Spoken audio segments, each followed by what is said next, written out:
అందరికీ నమస్కారం అండి. చాలామంది రాహుదోషంతో బాధపడుతూ ఉంటారు.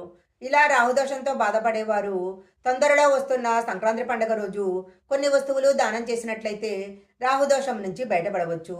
రాహుదోషం నుంచి బయటపడాలంటే ఏ వస్తువులు దానం చేయాలో ఇప్పుడు మనం ఈ వీడియోలో తెలుసుకుందాము. ఈ వీడియో చూడటానికి ముందు ఓం లక్ష్మీదేవియే నమః అని కామెంట్ చేయండి.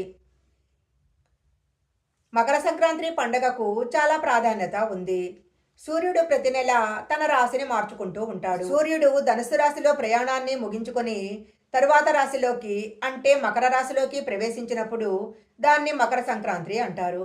మకర సంక్రాంతి రోజు స్నానం చేయటము, పూజించటము, ధ్యానం చేయటము, దానాలు చేయటము మొదలైనవన్నీ కూడా చాలా మంచి ఫలితాలను ఇస్తాయి.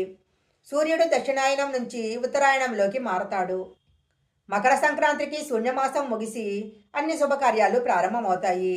మకర సంక్రాంతి రోజు గంగా స్నానం చేసి సూర్యభగవానుడికి అర్ఘ్యం సమర్పించినట్లయితే జీవితంలో ఉన్న అన్ని రకాల కష్టాల నుంచి కూడా బయటపడవచ్చు. సంక్రాంతి రోజు చేసే దానాలకు కూడా చాలా ప్రముఖ స్థానం ఉంది. మకర సంక్రాంతి రోజున నల్ల నువ్వులు దానం చేయాలి. ఇలా గనక దానం చేసినట్లయితే శనిగ్రహ దోషాల నుంచి బయటపడవచ్చు.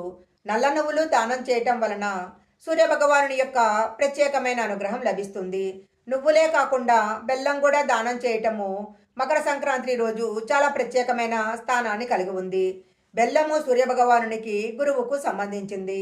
మకర సంక్రాంతి రోజు బెల్లం గనక దానం చేసినట్లయితే ఉద్యోగంలో మంచి అభివృద్ధి ఉంటుంది.